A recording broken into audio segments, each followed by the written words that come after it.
Hey, thanks for tuning in to Unfair Sports. While you're here, go ahead and hit the like and subscribe button. Appreciate it.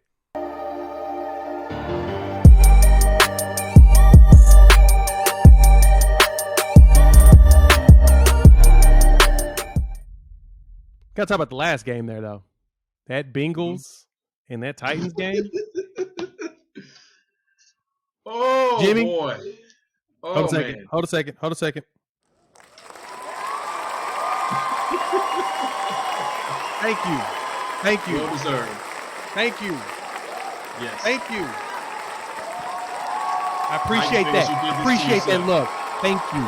So, calm down. I know. Yeah. Y'all gotta keep that down. No. You want more? Guys, look. Fine. Okay. Thank you. I appreciate. Thank you all for this. We got some victory laps, Jimmy. Yes. We got one victory for me, laps. 2 for you. We've got two. Well, we got one for me, 2 for you, and I've got and we both got one place where we need to eat a little bit of crow. Okay. Yeah. No, no. 2 for you. 2 laps for you. 1 for me. 2 for me, 1 for you. There's one lap that I do need to make initially. The initial lap has to be made. I told y'all had one problem. Y'all's quarterback was Ryan Tannehill. I told Titans fans this. Y'all ripped me up. 700-something views, hundreds of comments. Blah, blah, blah. Tannehill's this. He should this. Blah, blah, blah. I told y'all had one problem. Y'all's quarterback's Ryan Tannehill. I like Ryan Tannehill, but I understand Ryan Tannehill's limitations. I like Jameis Winston when he was with Tampa Bay, but I also understood Jameis Winston's limitations. I like the fact that he could possibly, but you need more. I said for you all, and this is the one lump I can take, I said that if y'all's defense don't show up, then y'all have no chance of advancing in the playoffs. I'll give you this. It's my second lump. Y'all got the number 1 seed. And then y'all became the weakest number 1 seed we've probably seen in recent memory. Taking an L 13-10 at your career, 19-16, my bad. 19-16, 13-10 was the Niners and Packers game. But 19-16, y'all took that L at your own crib to Joe Burrow, who I like, but I'm not all in on yet for only one reason. He showed me in that game he's young. And he makes mistakes by holding the ball too long. But I told y'all, the one thing that y'all wasn't going to win with is to have Ryan Tannehill as y'all's quarterback and let him make the decisions for you. Jimmy, make your first lap. Go ahead and take your first lap, Jimmy. Okay. Well, my first lap is really your second lap.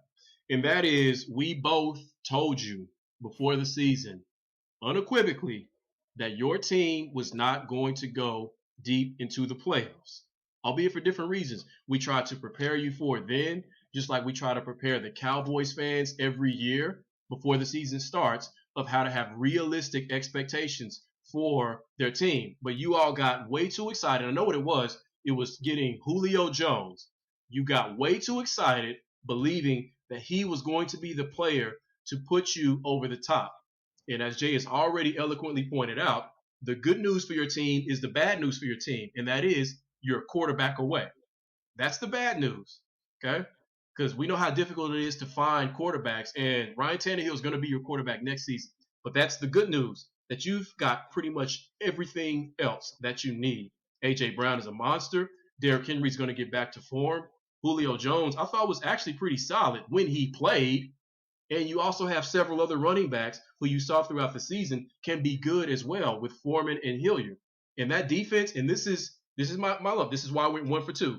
I said the reason why you weren't going to go far was because of your defense. Jay said your quarterback. He was right. I was wrong. That defense had 9 sacks in this game. That defensive line was ferocious. Just a team full of B to B plus players who play hard and play together. I did not think that they were going to be able to play that well. They played good enough to win this game. But when your quarterback is turning the ball over 3 times, and one of that last interception, I don't know what he was looking at. That was a Jimmy G level interception. It was horrible.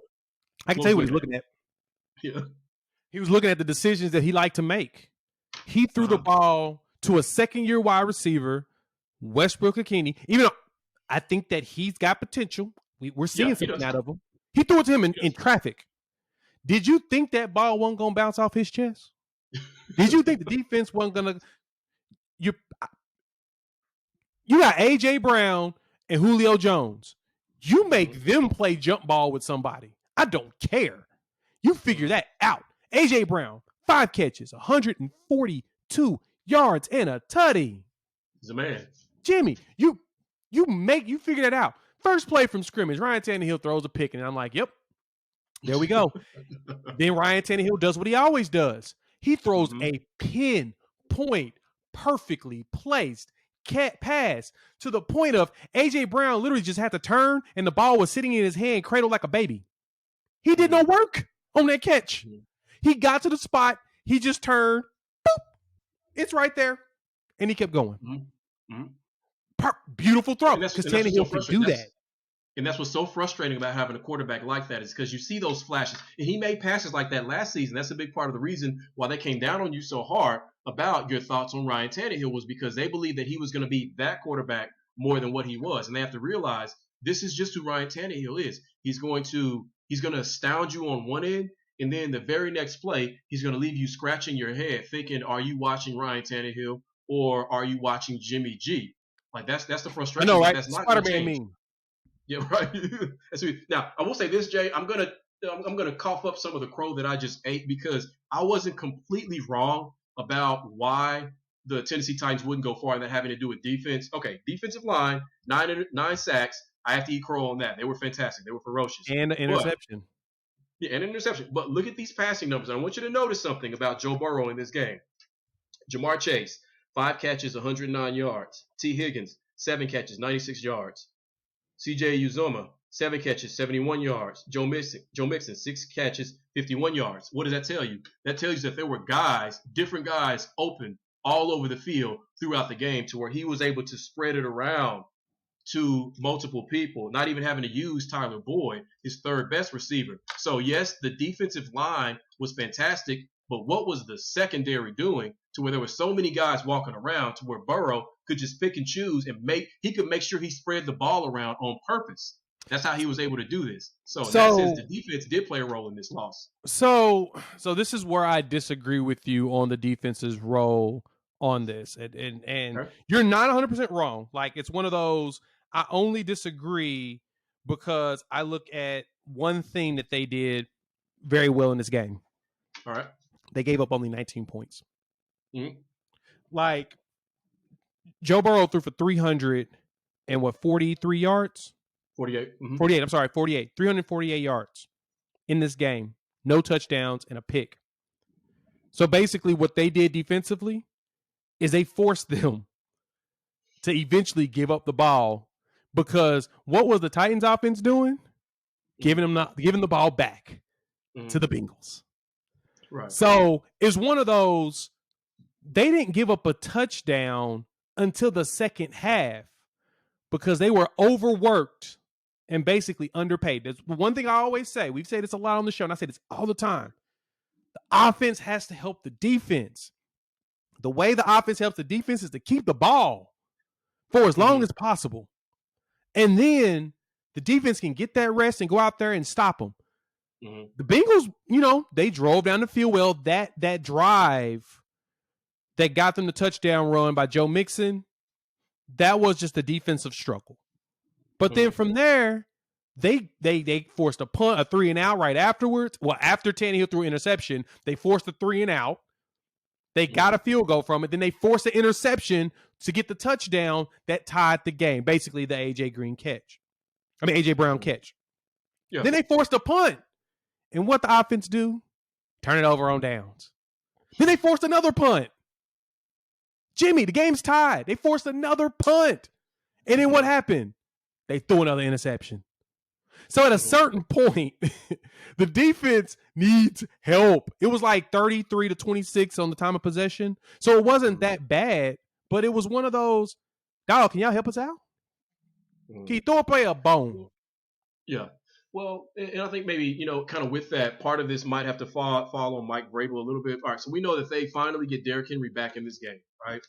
And they give him the ball 20 times for 62 yards. His longest rush was 9 yards. He did get a touchdown, but you also had Dante Foreman, I think his name is, who's been kind of the lead back since Derrick Henry's been out. He had 4 carries for 66 yards. One of those carries was for 45 yards, but still, by far the biggest, longest run that they had in this game. Yep. Would you say that part of the reason or part of the problem was they relied too much on Derrick Henry, that they gave him too many carries, and some of those carries should have gone to Foreman, and that would have made their run game more effective? Yeah, because you know what teams do to the Titans when they see them in the playoffs? They focus on Derrick Henry. Stack the box. Yep. Hey, guess what? Come on, Tannehill, beat us. Yeah. Beat me, Ryan Tannehill. Let's look at Ryan Tannehill's playoff games since 2019 as a Titan. You ready? Mm-hmm. First game, they won against New England, 20-13. He had 8 passes for 15 yards, 72 yards, eight for 15, 72 yards, and a touchdown, and a pick. Mm-hmm. Next game against Baltimore, 7 for 14, 88 yards, 2 touchdowns. So they decided to go up against Kansas City. This was the year Kansas City won the chip. It was a shootout. It was a big one. Derrick Henry in that game, 19 carries for 69 yards. Tannehill, 21 for 31, 209 yards, 2 touchdowns. No interceptions. But they lost. Because Derrick Henry, they stacked the box and said, Tannehill, you got to beat us. And Tannehill couldn't do it. Then Baltimore last year, they lost. 18 for 26, 165, a touchdown, and a pick. Only sacked one time. The offensive line is keeping the dude upright. He just don't make the right decision to help them win the game. Sure. I keep saying it's over and over. It's not that Tannehill is a bad quarterback. He just don't make the right decisions in the playoffs to win games when the teams say you have to beat us. That's it. Tannehill, you have to beat us. And he ain't beat nobody. Right. As proven by the numbers. And in this year, son of a gun. Yeah. So we'll touch bases with you Titans fans again. We're not going to wait till our preview show right before next season. I mean, we do talk NFL sort of scattered throughout the year, so you'll be hearing from us again. So this isn't over yet.